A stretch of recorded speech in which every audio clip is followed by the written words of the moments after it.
Lagi pula, di alam bawah sadarnya, putrinya berada di Suriah, ribuan kilometer jauhnya, dan mustahil baginya untuk tiba-tiba mendatanginya. Melba Hartono tidak menyangka ayahnya benar-benar tidak mengenalinya.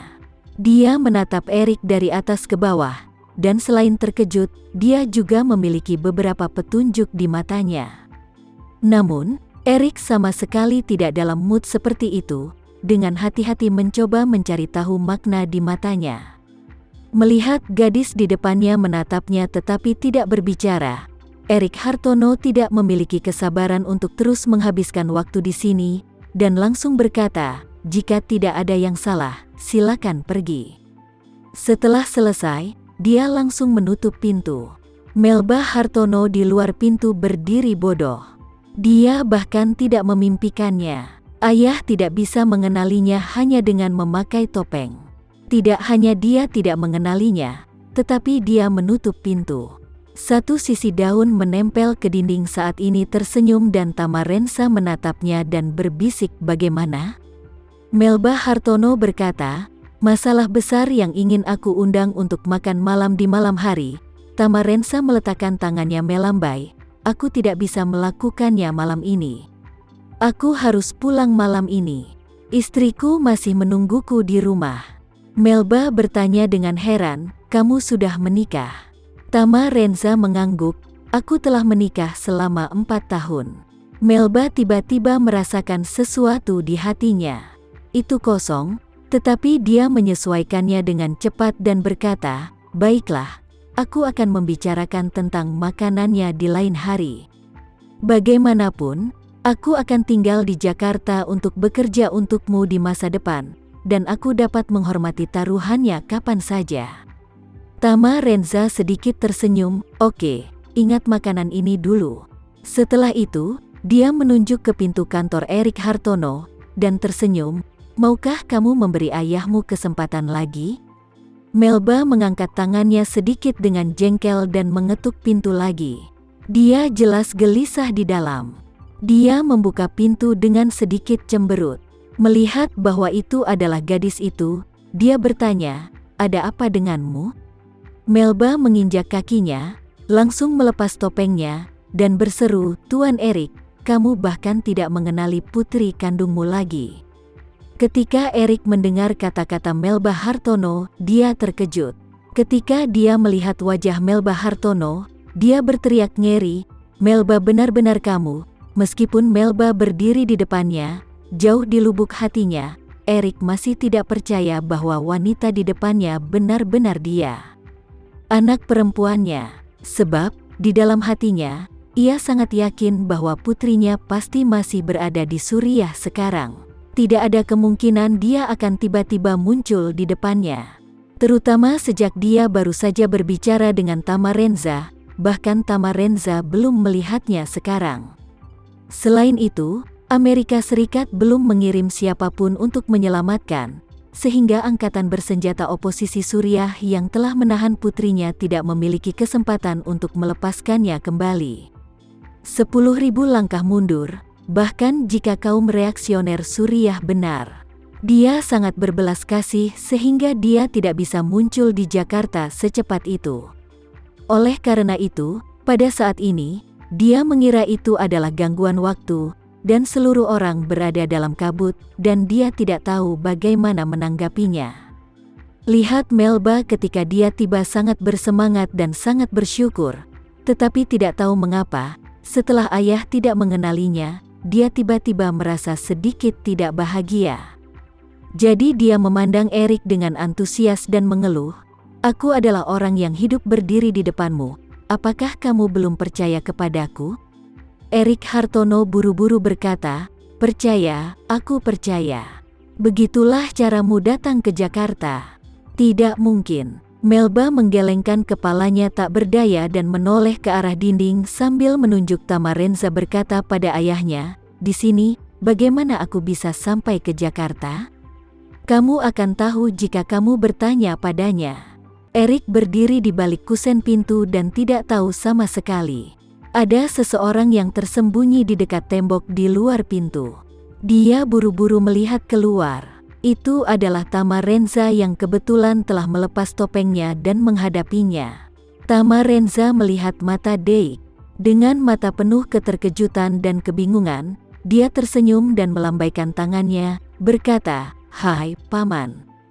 Tama Erik Hartono bahkan lebih tertegun, dan buru-buru bertanya, "Apa yang sedang terjadi?" Tama Renza tersenyum dan bertanya, "Bisakah kita masuk dan mengatakan itu?" Erik Hartono baru saja pulih darinya, dan berkata dengan semangat, "Cepat masuk, cepat."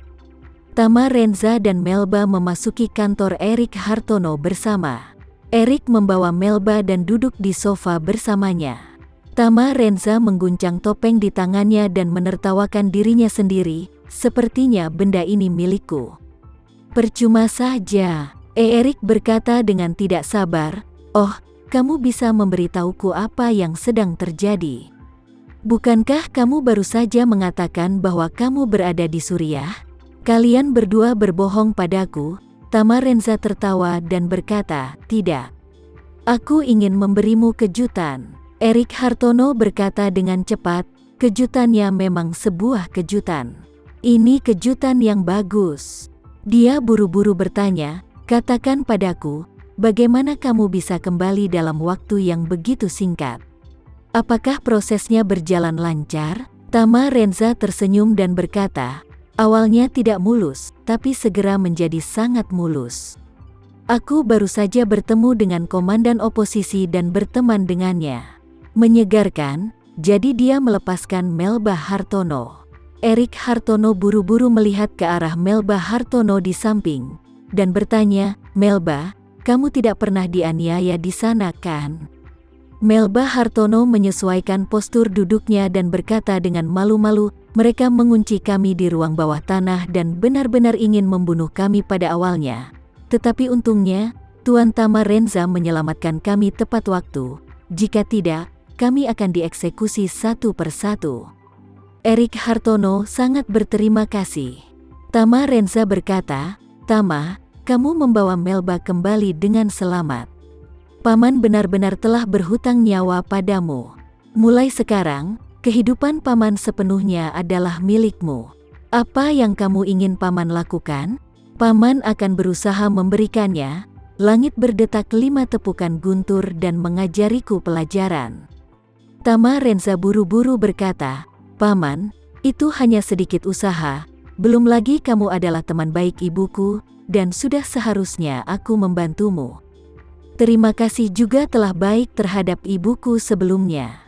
Seru Melba ketika mendengar ini, mengangguk, dan berkata kepada Erik Hartono, "Ayah dan Tuan Tama Renza adalah anak dari Bibi Sarah yang sering kamu bicarakan, Erik Hartono. Dia adalah satu-satunya putra Bibi Sarahmu." Melba memiliki pupil yang cerah di matanya, dan dia berkata kepada Tama Renza dengan penuh semangat, "Tuan Tama Renza, memang benar bahwa ibumu adalah idola terbesar dalam hidupku. Aku memutuskan untuk pergi ke Stanford setelah aku mengetahui tentang perbuatannya. Dan di Stanford, aku belajar lebih banyak tentang perbuatan dan kekaguman ibumu padanya." Tama Renza tidak bisa membantu tetapi sedikit terkejut ketika dia tidak bisa menggambarkannya dengan kata-kata. Ia tidak menyangka kalau Melba juga tahu betul tentang ibunya. Ini juga membuat Tama Renza merasa malu dan malu di dalam hatinya. "Aku tidak tahu banyak tentang ibuku, dan aku bahkan tidak sebaik orang luar. Ini benar karena aku tidak melakukan cukup banyak. Kalau tidak, aku seharusnya menemukan cara untuk memahami ibuku." Saat ini, Erik Hartono memandang Melba, serius dan berkata, "Melba, aku sudah berjanji pada Tama Renza. Setelah dia menyelamatkanmu, kamu akan menjadi orang yang bertanggung jawab atas bisnis pengiriman laut Tama Renza." Sekian dulu ya video kali ini. Kita lanjutkan lagi videonya di lain waktu. Oh iya, bagaimana menurut kalian? Semoga bisa sedikit menghibur kalian semua. Untuk teman-teman yang baru nonton, jangan lupa subscribe ya, hehehe. Dan kalau teman-teman ada yang ingin gabung langganan bisa langsung gabung saja untuk dapat fitur yang menarik dan sedikit membantu Mimin. Terima kasih banyak sudah menonton, sampai jumpa lagi, bye.